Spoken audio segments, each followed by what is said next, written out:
It's a crazy day in San Jose. We'll get into the 7 players and a coach under COVID protocol and 5 players coming up. And the Sharks pull out a unreal victory against one of the best teams in the league. Let's talk about it right now. This is Teal Town After Dark.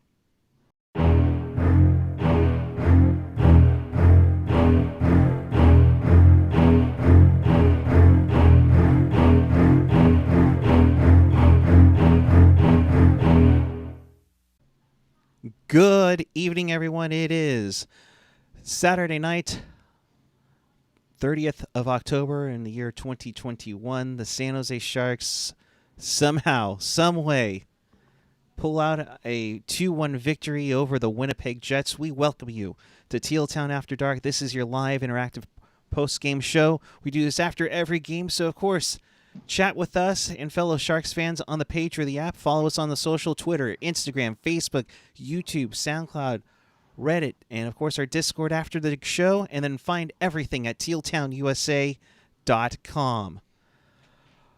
Pleased to be joined by the birthday boy, Mr. Ian Reid. How are you, bud? I'm good. Hello, hello. Hello indeed. My goodness. How was your birthday? We'll get that out of the bat. Was Fantastic. Yeah, it was nice. It was a good day. Good. Went and had dinner with the family. I think it's the first time we ate in a restaurant in I don't know how long. So that was cool. And it's good. Good day. Good day. Good to hear. You deserve it, bud. I hope you had a wonderful one. For a day that was wonderful for Ian, a crazy, chaotic day for the San Jose Sharks. We have it on the scrolling ticker right now. As it is, the Sharks have 7 players under COVID protocol.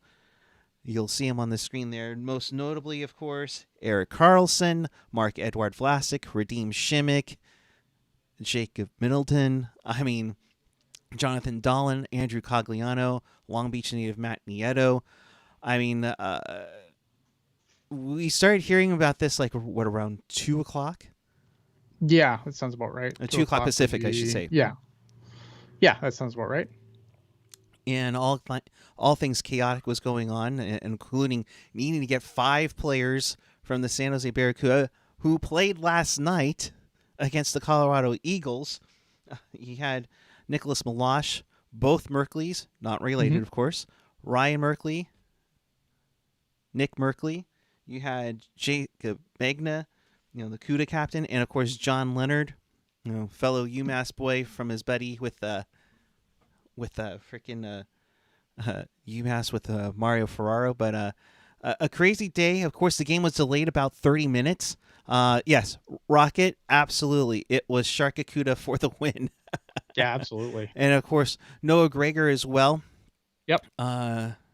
He was with the CUDA, but he was also in the COVID protocol as well. So will remain to be seen. I know AG's getting comments right now from the press conference, so this will be a very interesting call, and hopefully we'll hear more about that as it goes on. But to basically just kibosh the whole lineup and everything, my goodness, Ian, and not to least of which, Bob Boughner is on COVID protocol, so that means John McLean, who's only been around maybe, 2 months at the most, is running the club tonight.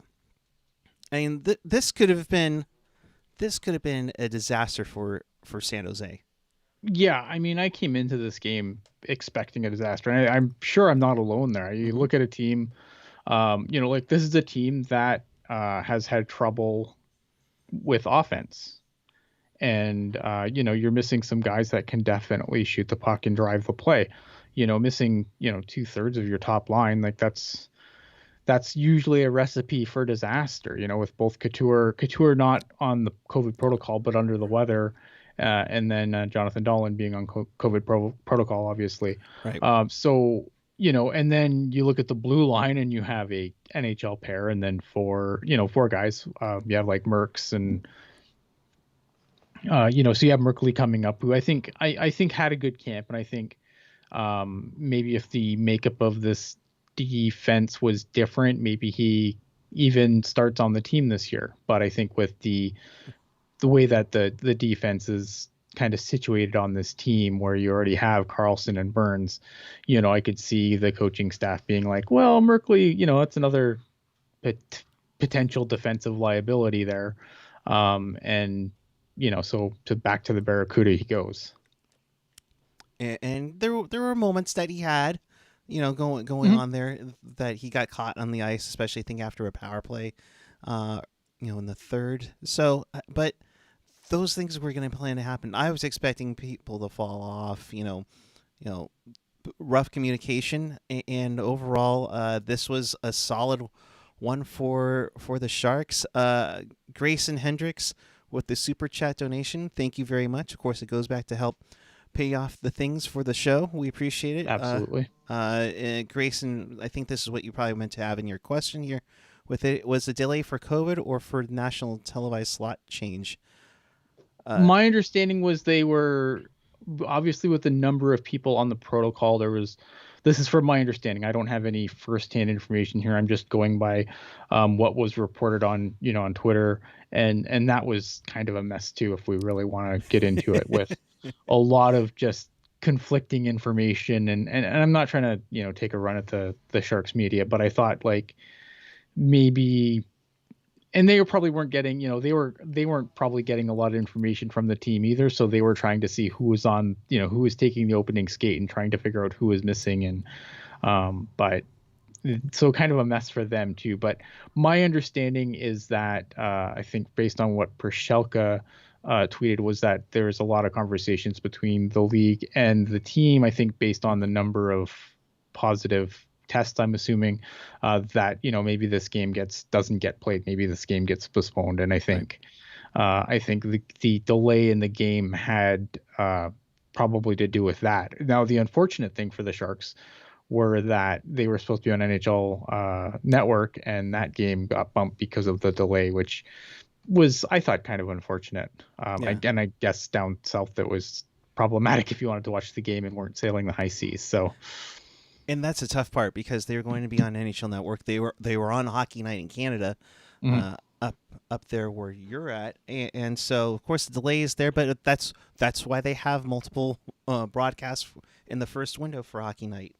So, but let's get at it, because this game was pretty crazy. I mean, no goals in the first period, but I thought the Sharks came out, little nervous at first, but then they started getting this confidence, using their speed. I mean, out shooting the Jets 14-13 after one period. I mean, yeah, you had the Stastny hook on the 2-on-1 with Bonino, but overall, Yeah, I think the Jets, I think human nature, I think the Jets kind of started this game and they're kind of playing with their fruit a little bit. Right, like I thought the Jets kind of just eased into this game a little haphazardly and didn't really probably turn it on as much as you would expect a team to, given the situation. And I think that's human nature, right? You look across from you and you see a lot of faces that generally would be playing in the AHL, and you're like, yeah, this we'll be fine. And credit to the Sharks, like the Sharks showed up to play. And I don't want to take anything away from that, because I think they deserve full marks tonight. I think even if this game went the other way, they deserve full marks. Like, I mean, it's awesome that they won and they got a nice goal in overtime. But had this gone the other way, I'm not on here angry. No, absolutely not. I thought they played their hearts out, and I think this is something that they should be using their inspired play to keep them going. I mean, it ended their 3-game losing streak. I mean, they were blocking shots like crazy. I haven't looked at the final stats yet, but I mean, a lot of block shots, 16 blocks to 10 in favor of San Jose tonight. I mean, they were definitely getting in the lanes. They were doing a lot of things, and to have Reimer, give up, a little bit of a rebound, from Kyle Connor to tie the game up late. I mean, Reimer, have yourself a game, dude, because what a night for you with 34 saves. Yeah, and it really, I tweeted this out earlier, and like the thing with Reimer is that he plays such a calm game, right? Like there's not a lot of wasted movement. He's not like, some goalies are kind of just like frantically all over their crease, right? Right. And Reimer's very deliberate in his positioning and the way he sees the puck. And I think he was the guy that it was definitely the right move to have him in net tonight, because I think that's when a goalie plays like that and they're just kind of making it look easy and they're not being a meth squirrel in the net, right? Like it has a very calming effect, and I think that helped the Sharks a lot. The way that he was just really calm and cool back there, and even the Right. goal he let in, it wasn't really like, I don't put that on him. It was, he made the initial save. Obviously, he wasn't going to be able to get the rebound on that save, and the defense kind of fell all over themselves, and no one got the trailer. And and unfortunately, making the initial save, Reimer kind of took himself out of the play. But aside from that, and I don't even put that on Reimer. Right. I thought the way he played, again, calm, and it calmed the team. And I think it, as the game progressed, because it was a little scrambly at the start, Yeah. and as the game progressed, they kind of just settled in and played a really good game. And I think something else too that doesn't get said enough, like when you have this many guys kind of jump into the lineup, there's not really, like, obviously, look, at these guys are trained for structure and everything, but a lot of these guys, aren't used to playing with each other. So you kind of just make the best and kind of play by instinct a little more than playing the system. Yeah. And I think that helped a lot too. Right. And to have the calmness of a goaltender that's going to help you out and make those saves. Definitely make sure there were a lot of stoppages in play to get some of these guys some rest as well. I think was huge kudos to that. Uh, as for the goal scoring, the second period, about not even a minute in, Tomas Hertl with a nice feed from Meier and Barabanov to get Yes. things going to make it 1-0. I mean, Barabona, like, this is, this is why a lot of people were excited when Barabanov came over, because of the way that he can, control the puck and kind of draw players to him, and still hold on to the puck the way he does. Like Hurdle may have finished that, but I mean, Barabanov did all the work. Hurdle will get the credit, but Barabanov's the guy that made that whole play happen. Like, without Barabanov, that's Yeah. none of that happens, because he controlled the puck, and he's a guy that I would like to see continue to draw in, because I think that he has shown in, and again, small sample size, but in the games that he's played, I've always been impressed by his ability to carry the play and draw players to him. And the other thing too, great point right there, because he drew the defenseman over. But the other thing is, how many times have we seen that play over years? And I swear, Patty did it, and Jumbo's done it. They get into the zone, do that little button hook, and then turn around like midway through their offensive zone. Yeah. Tonight, Barabanov got to the goal line, turned it around, fed it over, and got the goal there. I just like, just exactly what I've been asking for them to do 10 years ago. But it was a Mhm. nice play for that, and that was huge. Yeah, no, definitely. Like, it's, again, it's, full marks. Yep. And then we get into overtime after a crazy third period where they're blocking shots. Reimer's making saves. Yeah, Like, Jets really turned it on. I know. I think the Sharks did get a little conservative in the third period. I think that they are guilty of playing a little conservative, but I thought the Jets really turned it off, because, look, again, there's pride on the line, right? Like, a lot of people are going to be like, you lost to a team that had two NHL defensemen on its roster. You lost, and you score one goal.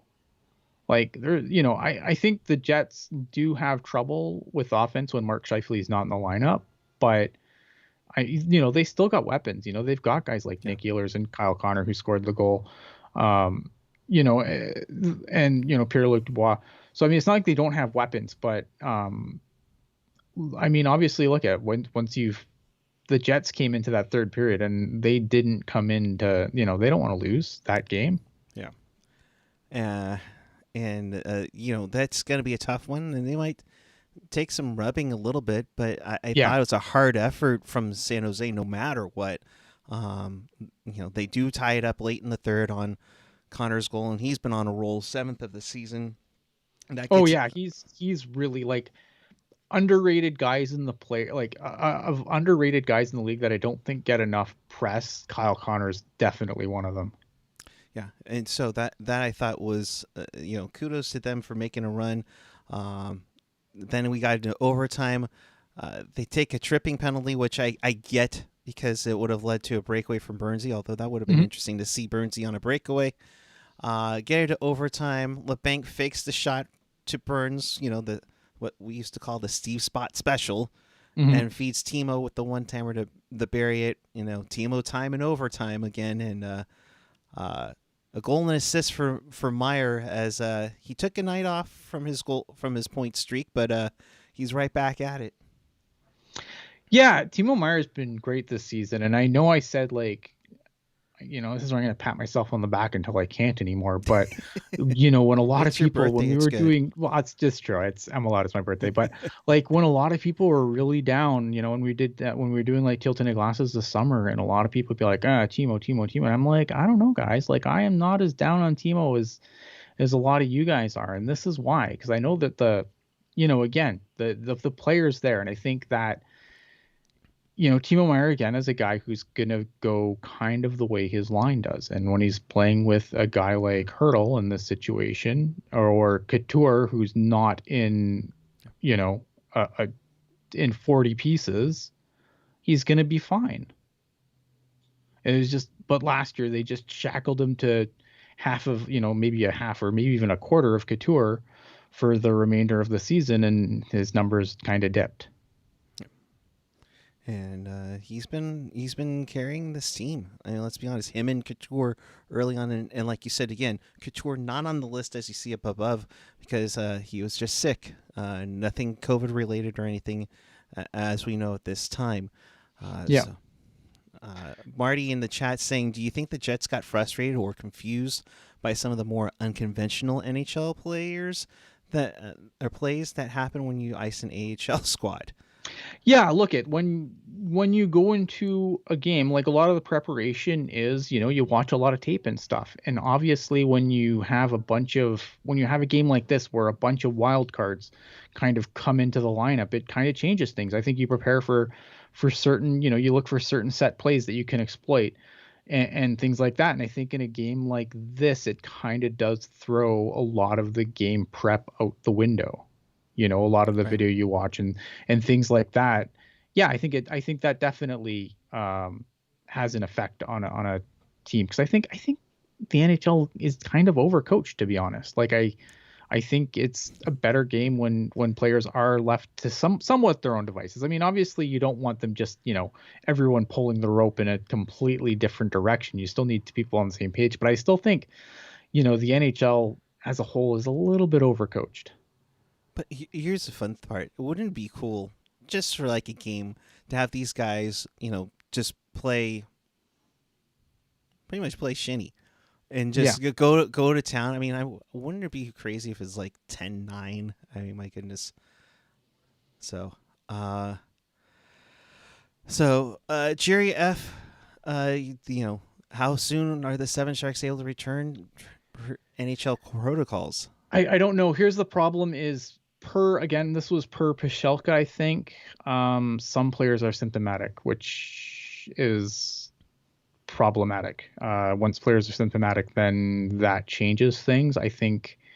But again, it's like I'm curious to hear what happens, like what comes out of some of the press conference today, because I don't know.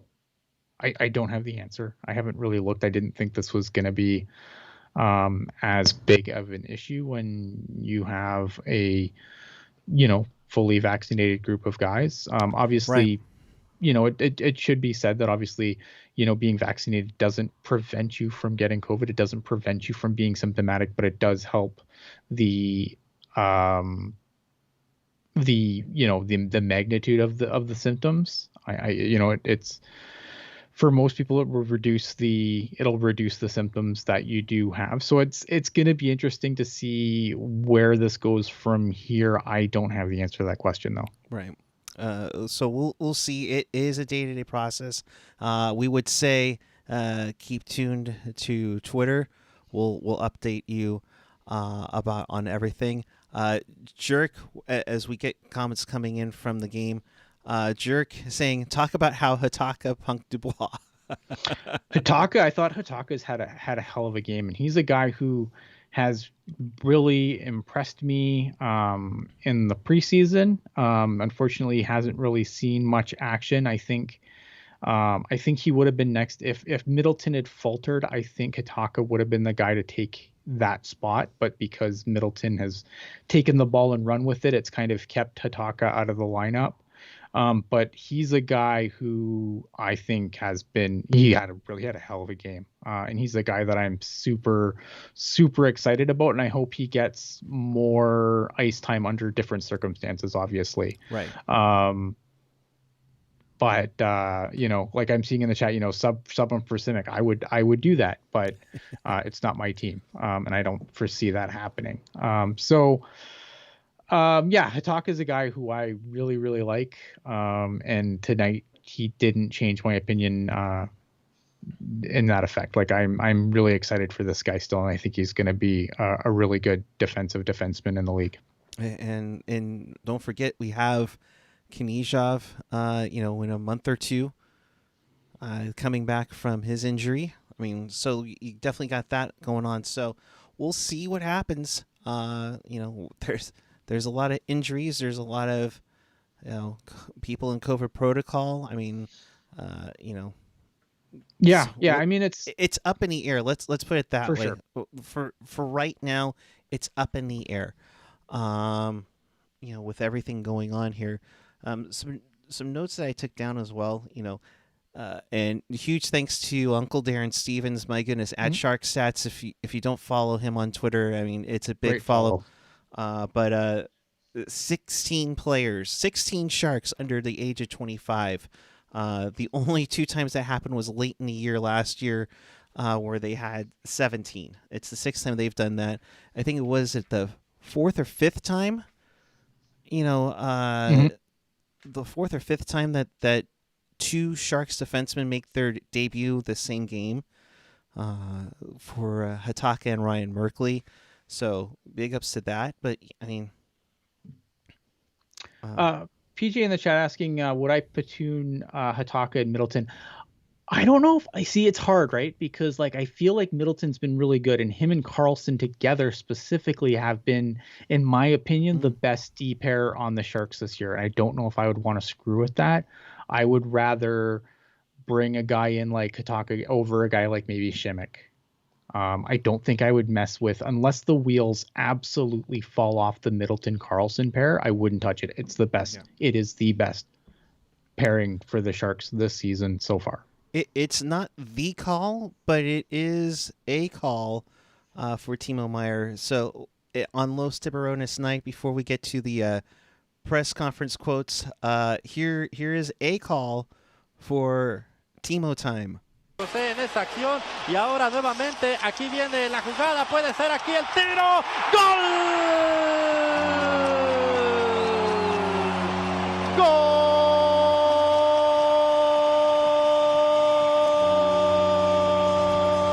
De los Tiburones de San José. Good to hear. It's been fun for these Los Tiburones nights when they bring in a Spanish broadcast. I hope down the road it becomes a little bit more of a thing. Yeah, I know. And I've long maintained this should just be the norm, right? Yeah.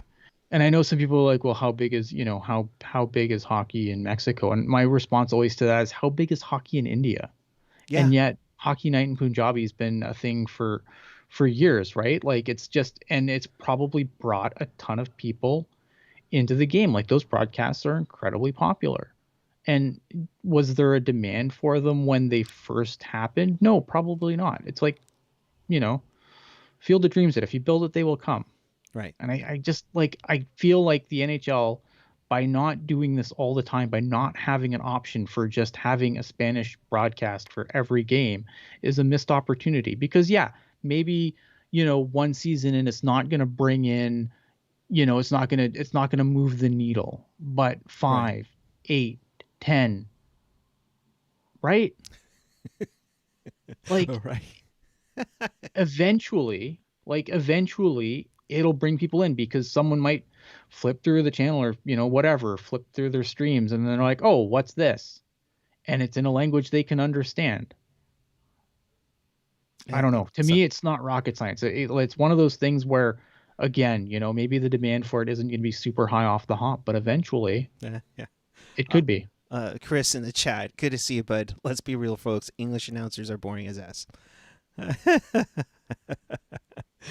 All right, let's get to some of the comments from a post game here. We got a lot to them, I think. Burnsy, guys were blocking shots, playing tight. Reimer was making saves. Sucks to give that one up, but big goal from Timo. Hurdle saying, some guys don't feel great, other guys feel fine. We find out tomorrow. It's tough to see right now. So, Dr. Hurdle, thank you very much for that. Back to Burns. Early text this morning letting us know it messes up your routine, but you get that endorphin rush during the game. And that's one point that we should mention. This is how having the Barracuda in the same town helps. Oh, this game, if the Barracuda are still in Worcester, this game gets postponed. And maybe not even, and based on, I think, the way they have it this year, maybe not even made up. Yeah, and that would be a big, big trouble on that one. So, it's 6 years into the Barracuda being in town. This is the big reason why. And it reads huge dividends. So, play with these guys in the preseason. I knew the way they could perform, and kudos to them. They played last night, woke up this morning, had no idea they'd go tonight. And that's the other part. They played a 7:00 game, finish up in overtime, like, 9:45, get up, you thinking you're going to relax, and next thing you know,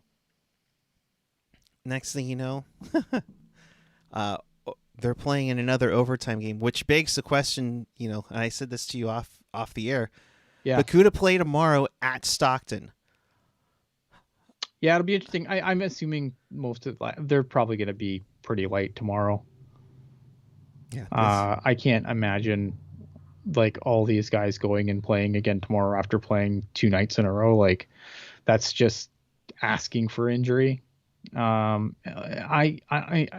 wish Kevin was here, because the Barracuda generally carry more players than they need, significantly more players than they need. So I'm assuming we'll see some fresh faces. And man, and I know they do have kind of a working arrangement with, I think, the Solar Bears this year. Yeah, I think it's with the Orlando Solar Bears. So are they going to they're sharing an affiliate, I think. So I think they should. I think they'll see some fresh faces tomorrow. I can't see them throwing those guys on a plane and making them play again tomorrow. That's I feel like you're inviting injury. Maybe I'm wrong, but yeah, we'll see. We'll see. And the other thing too is, it's it's going to be a tough one. Find out if people are symptomatic. This is going to be one where it's going to be. You might not be able to send. Yeah, exactly. You might not want to send people to the Barracuda just yet until you figure out what's going to be what's what. Exactly. John McLean behind the bench tonight. Tomorrow is an off day, so we'll address everything on Monday. The guys have played hard the whole time, and if we get a couple breaks on the road, we'd have a couple more. We would have a couple more. So the Sharks take the day off tomorrow. You know what? And just to speak on that for a second, right? Like, I think they have, like, the Sharks have impressed me this year. I think they have played hard. I think the closest I came to being really actually mad at the team this season was, I think, after 2 periods of that Montreal game. And in the 3rd period, they calmed me down. Like, I was not like, I think if that game ended after the 2nd period and we did that show, I'm probably spitting fire like a dragon. Right? True. But by the end of that game, the third period, like it wasn't their best game, but by the end of that game, they had kind of turned me around on it again, because I thought they played a really good third period and got goalied.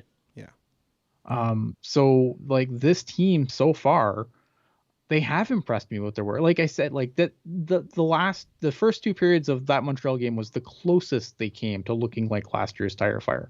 This looks like a different team. Yeah, the results so far are kind of similar, but it's a different team. It's a hard one to get. It's been a hard team to get angry at. Yeah.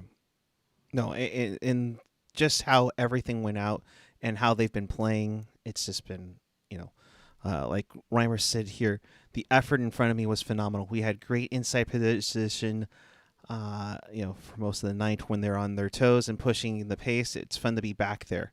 So always nice to have. And Reimer, tips to you, bud. I mean, heck of an effort yourself. McLean was saying it was a tremendous effort from Reims down. The bench was lively, pretty much coaching themselves. That's always exciting to see. So basically, you kind of got your wish there, Ian. Yeah. I mean, he didn't. They didn't call a timeout and he didn't just call a timeout and hand the players the whiteboard. But Jeremy Colton. But yeah, I mean, again, you don't have a lot of good time to work guys in, especially in a situation like this where you just have like a lot of guys having to come into the lineup all at once. So, the system kind of goes by the wayside a little bit. Yeah. So one of those crazy nights, AJ, appreciate you, bud. Thank you for getting those in there, because it's an interesting thing to see. To get what they were thinking, especially on a day like this, So the Sharks win in overtime 2-1. Here, farm team serves at the behest of the big club, so they'll make do until the Sharks are good. Yep. That's true. It's 100% true. Thankfully, from Jerk, thankfully it sounds like only a couple of guys are symptomatic, but those who are symptomatic have to be out for 10 days. So we'll see how big and who is symptomatic on there, because that's a tough one.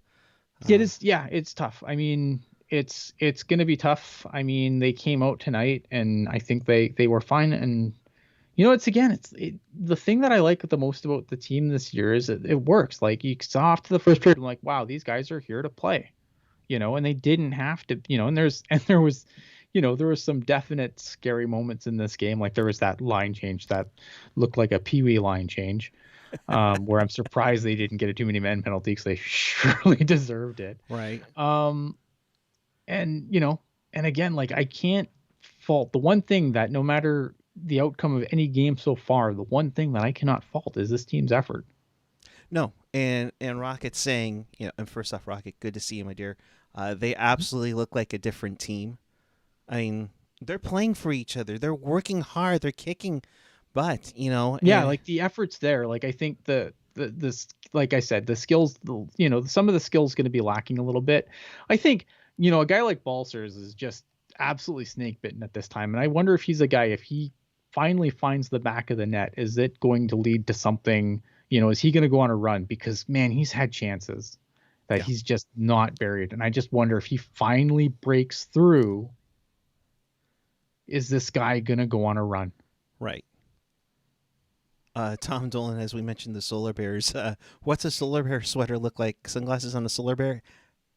Actually, you would be right. Yeah, I was going to say, I'm pretty positive that's basically their logo. That's basically a polar bear in the sun, holding a hockey stick with the sunglasses on. I don't like the purple with the orange. I liked it when they were purple, black, and teal, but, Yeah, but, it is what it is. Yeah, and I see... Jeez. Getting a lot of Jets Twitter comments. We weren't great, but that's one of the worst ref games I've seen. Congrats, Sharks, for the biggest win you'll have all year. Yeah, whatever. Yeah, whatever. You lost twice to a team that shouldn't be anywhere near the playoffs this year. I mean, like, what are you gonna do? You lost to a team that had 2 NHL defensemen on its roster. Like, I mean, look if now, in fairness, if the roles were reversed and this was, and it was us losing to that team, and we've had games like that, I'm sure we'd be on here losing our bloody minds too. We've done it.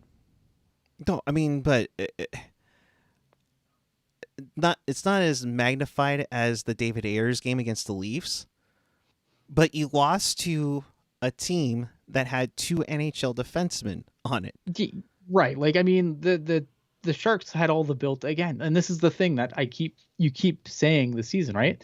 Man, the Sharks had so many built-in, reasons they could have lost this game, and they, or maybe, in some of the games they have lost, but there's been games that they've won where they had built-in excuses. Tonight, they could have got blown out of the building, and would we be upset? No, not really. Like, we'd be like, okay, well, that's unfortunate, but given everything that happened, it's fine, right? Right. So, I mean, I get it. Like, if roles were reversed, I'm sure we'd be on here and I'd be, spitting fire like a dragon. Right. And swearing a lot more. And I don't think I've sworn at all tonight. No, this is me trying to keep the monetization going. You've definitely had a really good dinner. Did you have cake as well tonight? I did. See, I mean, okay, so we now know a good dinner plus cake and a Sharks win. Yeah. Look at that big smile on his face, people. Come on. Yeah, like... And for those listening audio-wise, it's a big grin. It's a big grin. But, yeah, I mean, how can you...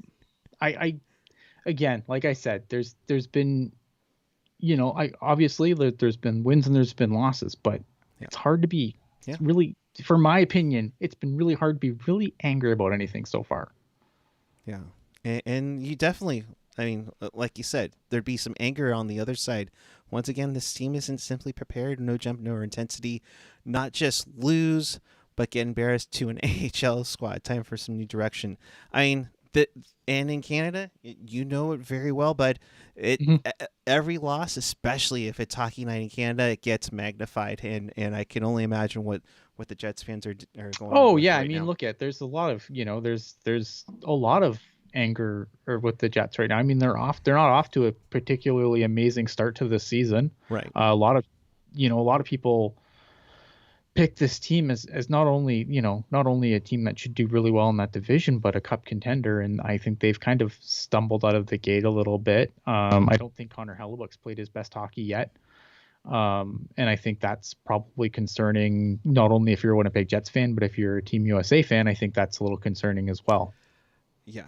And hell, not to open up a can of worms, but who knows who's going to be the GM for the USA squad for the Olympics, right? And you have that kind of hanging over the team too. We're Cheveldayoff, where I thought, on our last show, I was like, I would just start writing that resignation letter, and apparently he's fine. So, and I think there's a lot of mixed feelings in Winnipeg about that as well. So, not a great time to be a Jets fan. No, and it doesn't help that you see the Avalanche up 2-1 on Minnesota, so it's tough. Mm-hmm. It's tough to hang in there. Jerry, apparently thank you for the Venmo donation, so we will do a wraparound really quick. As we said, Avalanche lead the Wild 2-1 in that one, with Landeskog getting one of the goals there. Oilers lead the Canucks 1-0, full goal with a power play goal, exactly who you expected. Right. So definitely something there. Flyers no score with the Flames. That's just about to hit the first intermission. Games that are final. You have Predators and the Islanders. Preds win 3-2 in a shootout in this one. Kings over Montreal played earlier today 5-2. The Kings get their second victory after Todd McLellan, calls out his team after his little rant there. The Sharks win 2-1, of course. Panthers Bruins. Bruins win in a shootout 3-2. So the Panthers are now 8-0-1 on the campaign. Anthony Duclair with that one. Leafs win 5-4. So Dangle's happy. Mitch Marner gets off the schneid. He gets his first goal of the season, for sure. Forward to the final. Devils beat the Penguins. The Devils are now 4-2. Is it Janssen? I Janssen? didn't see that coming. I want to say it's so. Janssen. Okay. Janssen with 2 goals. Jimmy Vesey, that's where he went. Got his second of the season on the shorthanded variety. Sidney Crosby made his debut this evening, and the Blues go to 6-1. They beat the Blackhawks 1-0 in that one with Torrey Krug with the game-winning goal. PJ48, thank you.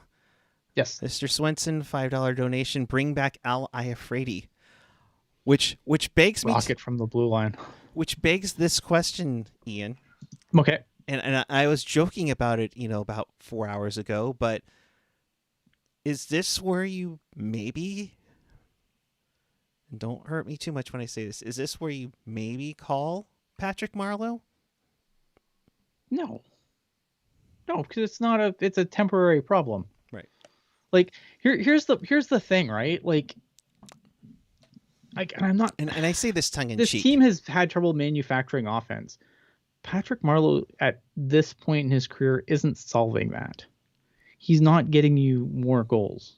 Like, how many goals do you think Patrick Marleau is good for in a season right now? I would say less than 10. That's a fair statement. Why would you take him? Why would you put Patrick Marleau in the lineup and take someone who could use the experience out of the lineup in his place? For what? So they can score the same amount of goals? Like, well, I mean, just as a placeholder, No, it's you don't like it's over, man. It's you know that's gonna come up a little bit. Nah, Jaromir Jagri's not. It's over. It's time to let it go.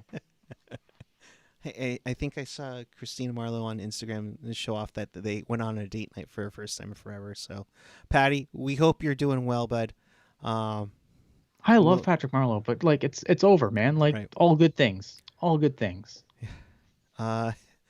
So, in this case, Han Remenda, superior pairing. I could see Remenda as a good D man. Randy seems more like a forward though. Yeah, I don't know, man. Like, all right. Well, in that case, that should do it for us here. In case you missed anything or you want to watch this again, check us out on tealtownusa.com or your favorite podcatcher, whether it's Apple Podcasts, Google Podcasts, YouTube. Hit that subscribe button. We're almost at 2,500 subscribers. We would love to get close, very close, either tonight or tomorrow or on Tuesday. Hit us up on the SoundCloud, Spotify, TuneIn, iHeart Radio, of course, always available at tealtownusa.com. So, with that, Ian, the next game, they play the suddenly resurging Buffalo Sabres. Yeah, that should be interesting. I mean, Buffalo, that's not going according to plan, is it? Like, this team was supposed to be like racing to the bottom with the Coyotes, and they could still get there. It's early, but so far, surprisingly good. Oh, Felix. I'm sorry to interrupt you, Ian. Felix, Sharks fans and Marleau are like Jack and Rose from Titanic. Only difference is Rose let go. He ain't wrong. Oh, wow. Bravo, Felix. Bravo. Oh, boy. Anyway, he's at Ian Blogs Hockey. Not wrong. I'm at PuckGuy14 on the Twitter machine. So the Sharks play the Sabres on Tuesday night. That's when After Dark will be back on. That's an ESPN Plus game, so we will be your only Sharks-centric post game that night. So if you haven't already, hit that subscribe button, ring that bell. Yes, because do all the social media stuff. Leave a comment too. Yeah, like, help us in the algorithm. Leave a comment. Yes. Even if it's to say Ian sucks and I hate him, I don't care. Like, write it a million times. Lots of comments, lots of likes, I don't care. Yeah, give us help the us love. Algorithm us. Yeah, that'll help us out big time. But that bell will notify you when we go on the air. Especially with how crazy tonight was. Always be prepared to see us go live there for sure. So also Sunday night means Pucknologist on at 7 o'clock. AJ and Jerk will recap the week it was in the Sharks hockey. And boy, howdy, was it been a week. It's been a week. Wow.